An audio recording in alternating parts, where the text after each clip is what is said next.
Hello and welcome to Kalam podcast. Today, diving even deeper into the latest developments in Syria and the situation that has been unfolding for the past week. To help me sort everything out, I am joined by Dr. Neil Quilliam, Associate Fellow at the Middle East and North Africa Program at Chatham House. Neil, welcome to the podcast. Thank you very much, and thank you for hosting me. Of course. I told you just now that I have a very hard time grasping the situation that is happening and unfolding in Syria. So first and foremost, what is happening? What is going on right now? So there's a lot happening, and it's happening simultaneously. But in essence, you have a rebel group in the north. I mean, there are many rebel groups in the north that are capitalizing upon this moment in the region to bear down and press towards Damascus. The goal, the objective is to overthrow the Assad regime. I mean, to outside observers, this seems to have come from nowhere. I mean, no one was talking about this or forecasting this, 6 months ago or a year ago. There were signs that things were shifting and moving. So I think a lot of outside observers would be shocked at what's happening, the pace that it's happening, and we've come back to this question that so many have been asking for a long time. Is Assad toast? Is this it? Is the regime over? His demise has been predicted, many, many, many times. And I think a lot are still sort of holding back on whether that's going to happen. But I would say at the moment, this is the nearest it's come. But maybe we want to unpack that a little bit more. Yes, Jesus, that is very ominous, and also because this is happening at such a quick pace, I feel like the how do you say the vastness of it is a bit difficult to grasp. I remember when we were talking about the Arabic Spring, then we could see it basically happening and spreading from country to country, and it was kind of understandable that it would have some ramifications and it would be a big event. But this just is there any resistance on ground, or is it just that city after city is being taken over? I mean, this is almost like unfinished business. People talk about the conflict being frozen or there being a status quo. Whilst those terms are helpful, I never really saw it as frozen. We look at older conflicts that were frozen during the Cold War, where you had two major superpowers holding a conflict together. We haven't had that. We've had basically sort of an interregnum or a 4-year pause in the conflict. But beneath that ice, there's been a lot of movement going on and a lot of movement taking place.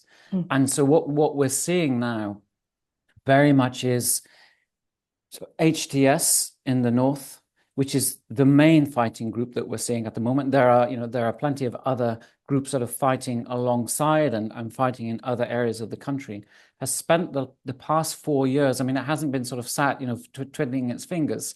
It's been preparing for this.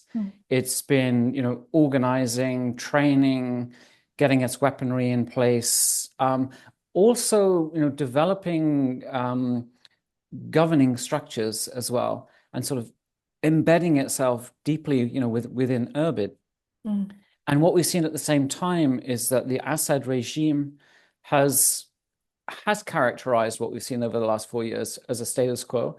It's spent a lot of its time actually enriching itself, practicing, its predatory corruption. It's managed to develop and finesse, the Captagon trade along with others, and it's spent a lot of its time and energy there rather than sort of fortifying itself in training its troops, in equipping and resourcing its troops.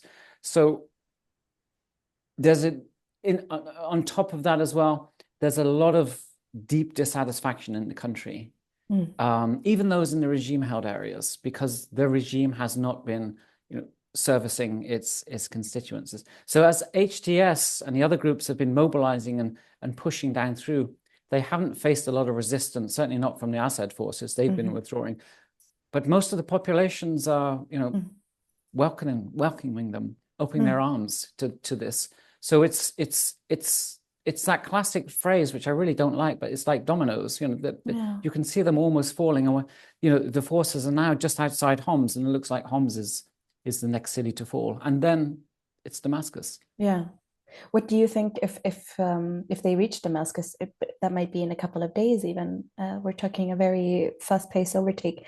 Do you think that Damascus will fall as well? Um, Forecasting this is it's, A bit it's really difficult. difficult.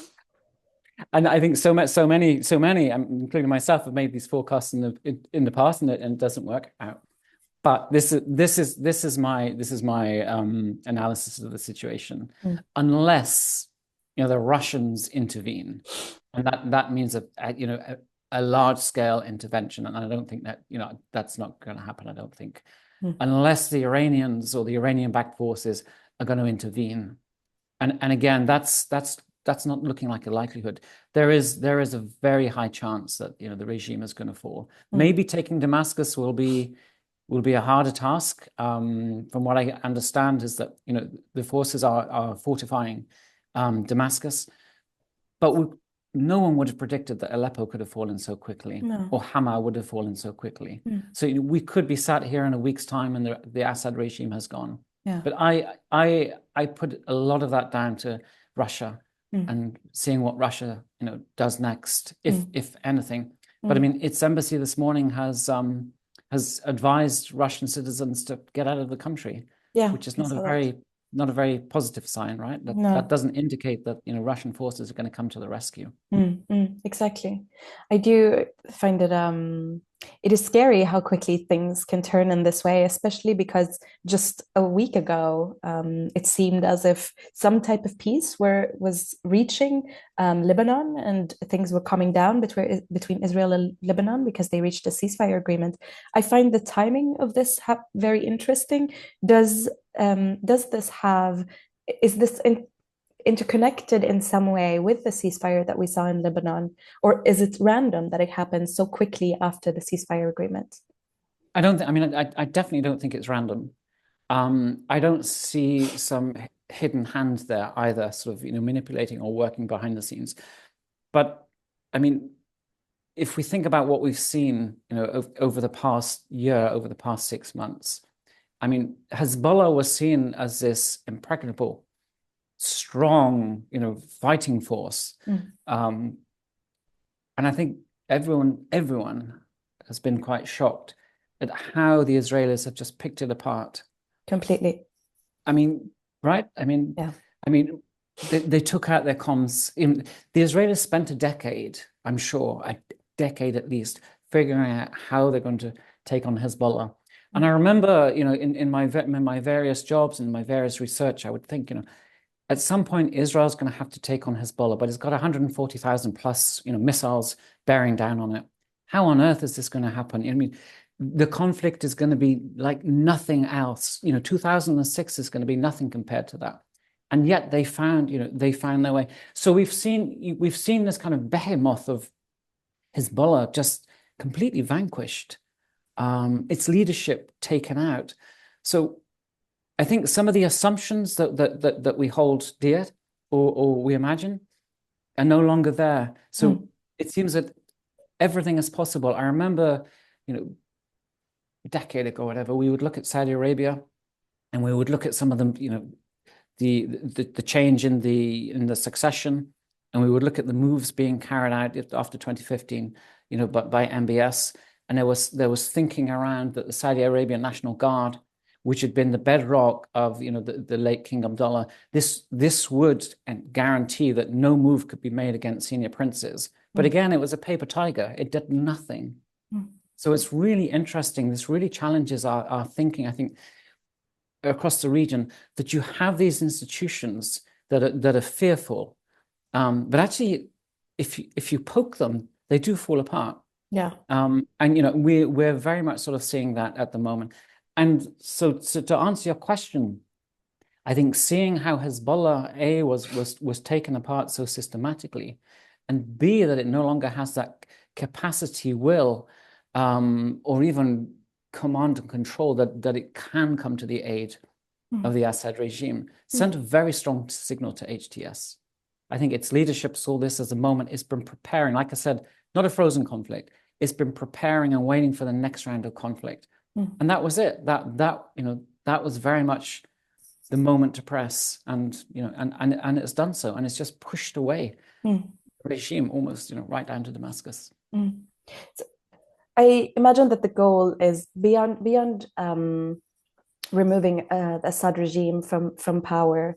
What other goals is there from this movement? So this is where it gets a little bit sticky and difficult and complicated. Okay. I'm ready. Because HDS, has stated very clearly it wants to run Islamist state according to Sharia in Syria. It wants that.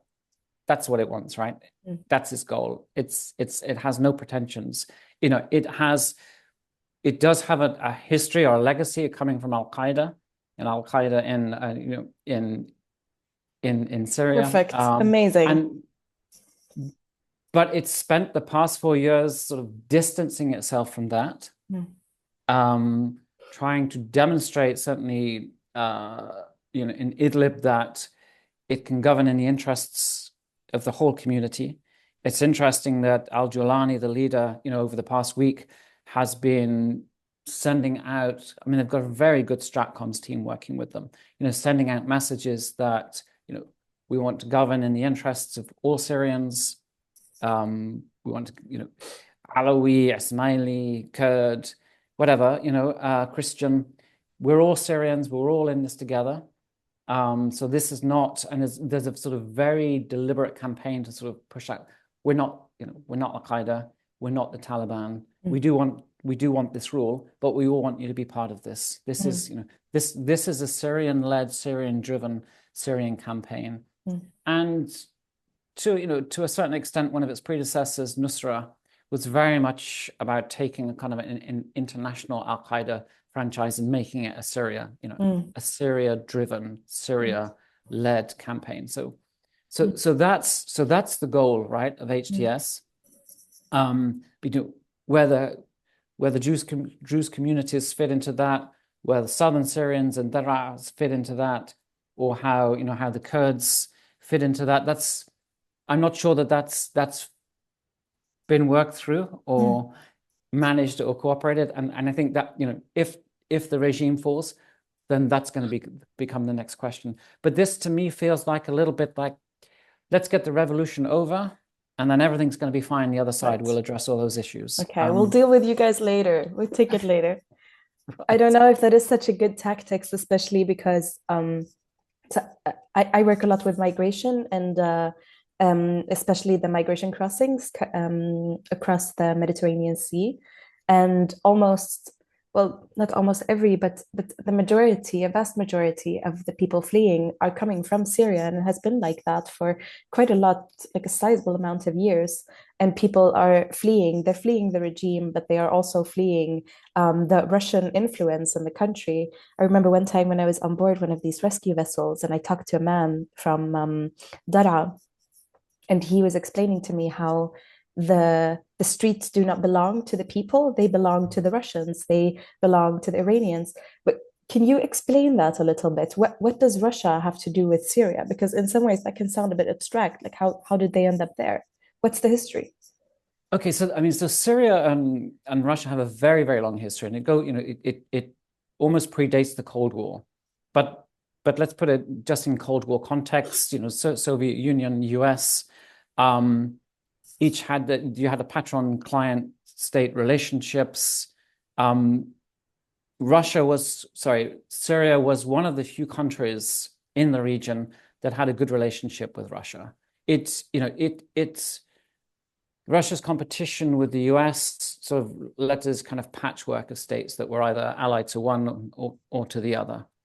In 72, Egypt had been an ally of the Soviet Union, but in 72 it flipped. It went over to the US, and this sort of left almost Syria as its one major key country sort of in the Middle East as such. I mean, it had relationships in Yemen and elsewhere, but it was a key kind of frontline state and relationship.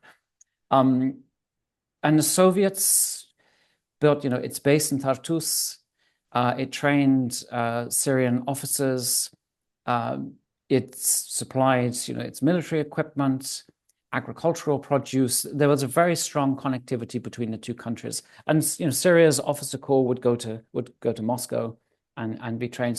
So there's a long kind of deep history between the two that was founded on the Cold War. So that's remained there, and as a consequence of that, the Soviet Union and what became Russia has significant military assets and bases and ports in Syria, which give it access to the Mediterranean.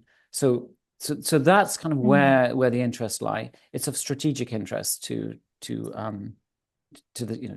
Russia, and Soviet Union, Russia has always been a big backer and supporter of Syria. So that's been a key relationship. And during the uprisings, during the revolution, this was not something that Russia was willing to give up. No, of course not. Right? So it supported Bashar all the way. But by September 2015, I mean, the regime had really been on the back foot for a very long time. Whatever rebels, opposition, however you want to characterize it, were really beginning to make inroads, and it looked like the regime was going to fall, basically. And then the Russians just suddenly, like the cavalry for the regime, just arrived and landed wholesale in September 2015 and just changed the dynamic on the ground. It came with its military hardware, it came with its full support, and it complemented some of the Iranian support, some of the Iranian-backed support on the ground, and it really changed the direction of the conflict. It saved Assad, but obviously in doing so, there's a price to pay. So I've just published a book on Syria last week. I mean, the timing is spooky. Yes, it is. And it's a text that's intended for undergraduates, and I use international relations theory to explain how the regime has survived so far.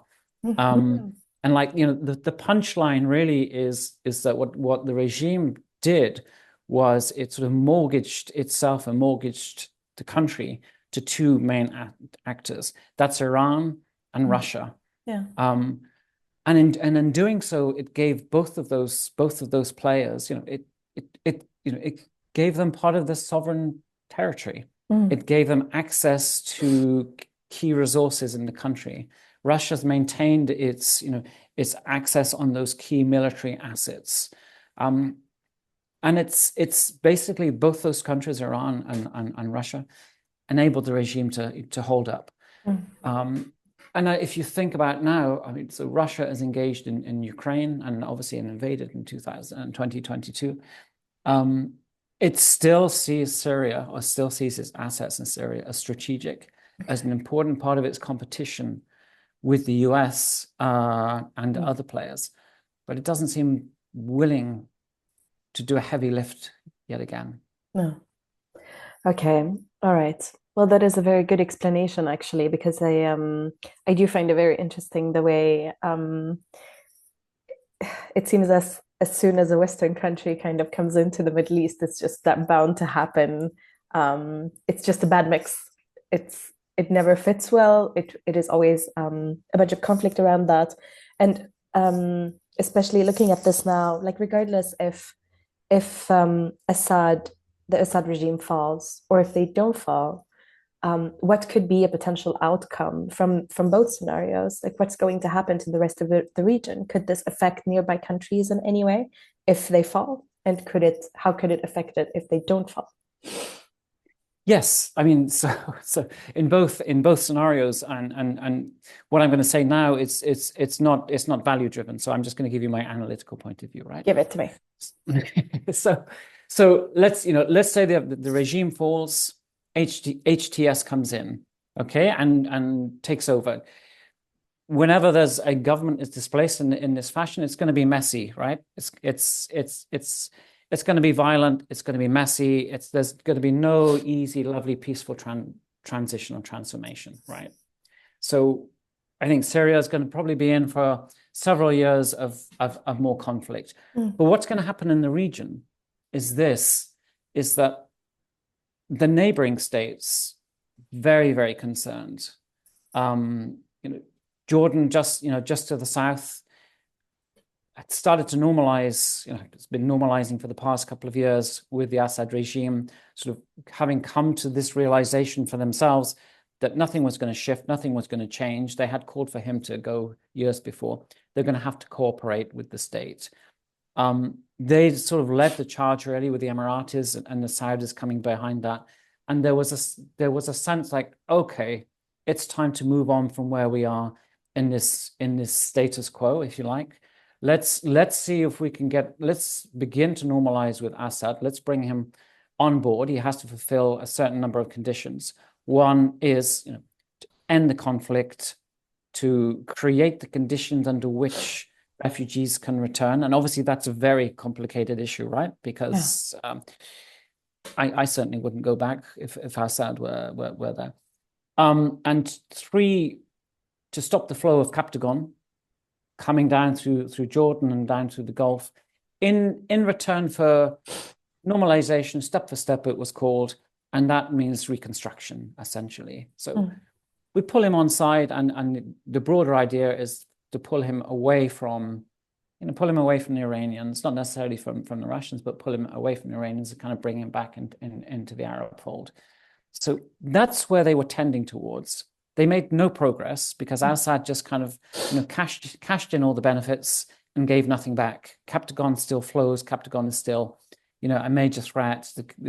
Obviously, the conditions in the country are not such that refugees can return, and the big piece, no movement on political settlement whatsoever.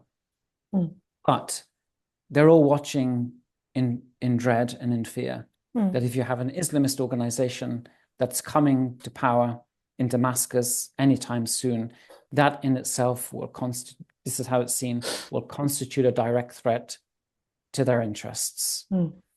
So they're all concerned in and around that piece.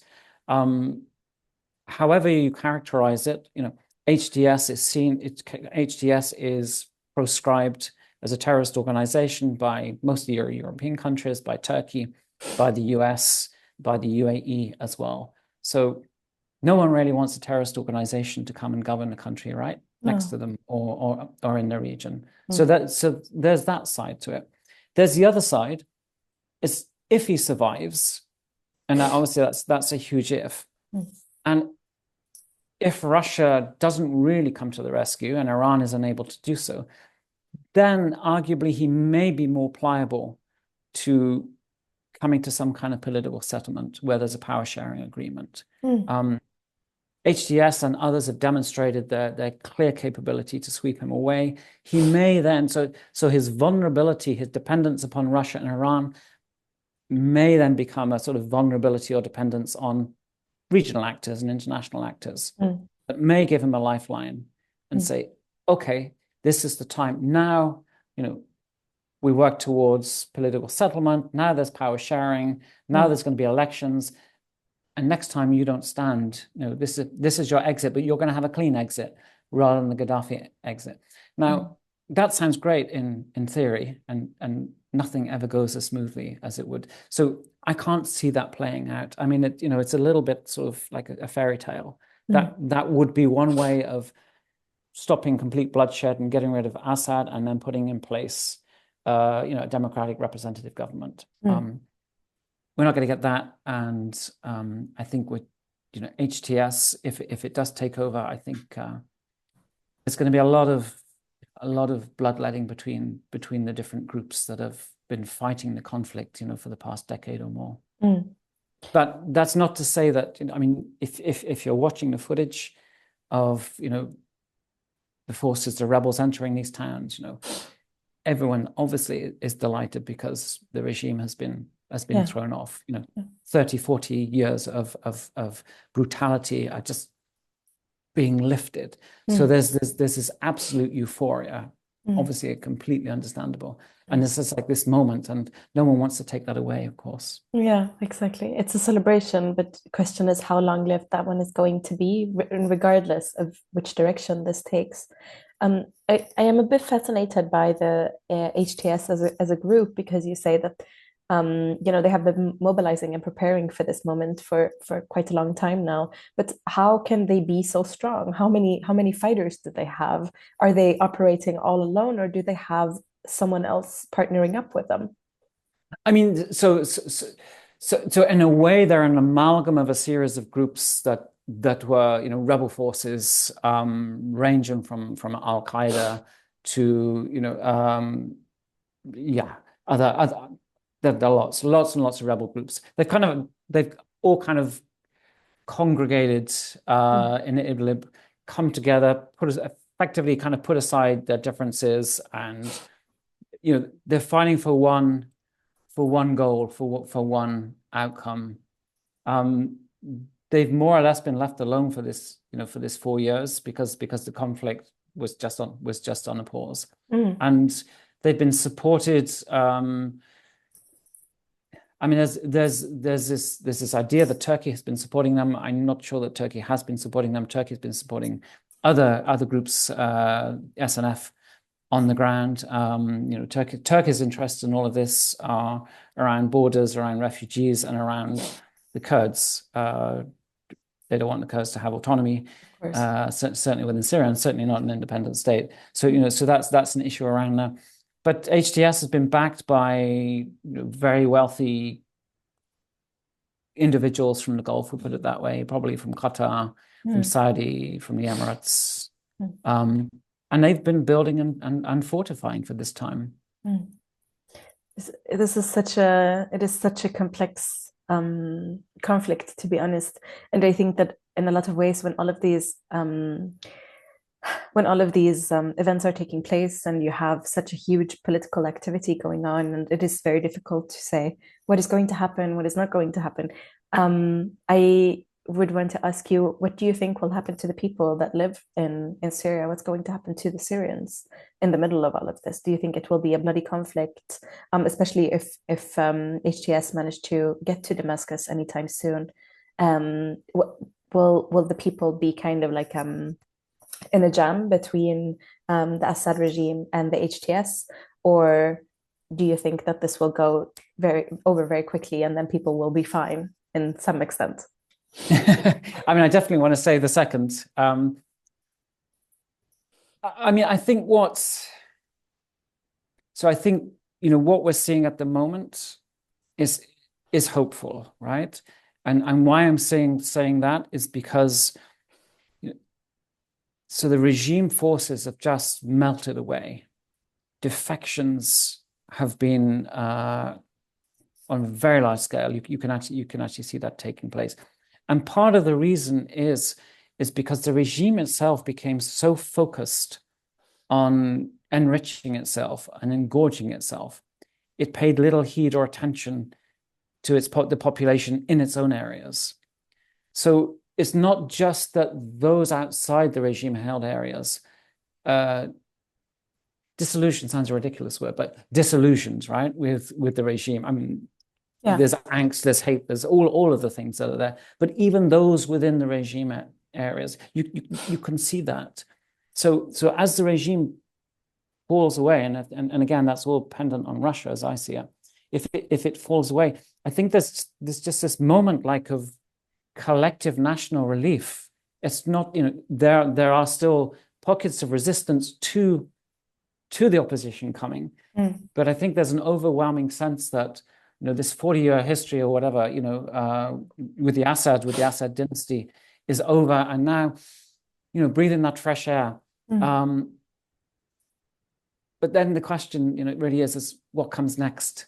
What comes after? And that's all about the governing, and how can this group that sort of set up shop right up in the north and has been practicing governance, how can it then govern or manage to govern a whole country? How can it spread that across? I mean, it's impossible is not the right word, but that's such a massive task, right? Doesn't Yeah. matter how optimistic we are or what ideology you want to push forward. I mean, taking over a country or managing a country that's been in conflict, for the past 13, 14 years is huge, and nothing is going to be easy. Mm. What structures, what institutions do you put in place on a national level? How do you?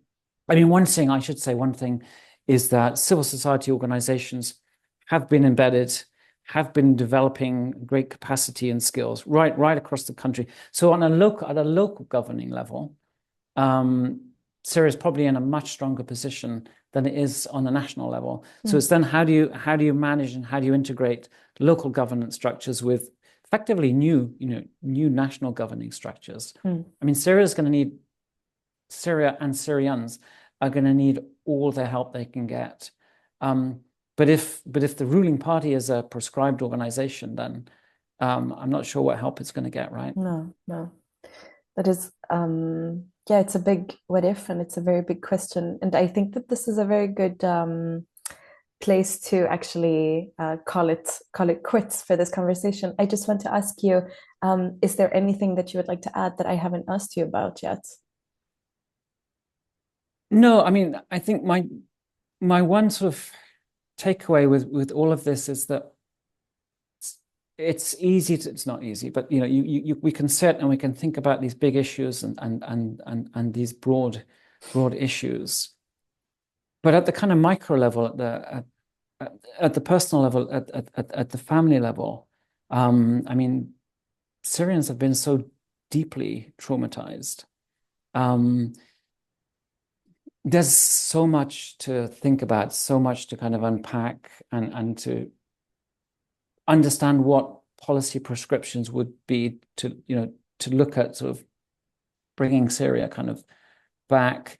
So when you're talking about big issues like, is Assad going to go or is Russia going to come in? These are big issues, but it's really more the everyday things that are ultimately going to matter, I think, and how people live their lives. We've seen that, like in the US, people care about inflation or its cost of living. It's those issues that really affect you on a daily basis. And I think that's so for external powers, if they're looking, to support the country, they've really got to get a handle on that as well. It's not just the huge issues. Yeah, it is basically going down to the people and helping them out because they are the ones constructing the country. I completely agree with you. Thank you so much, Neil, for joining me today. This was great. I do feel like I have gotten I don't understand the conflict in its entirety and its complexities, but quite a lot more than before this conversation. Excellent. I'm glad I could help. Thank you. You're welcome.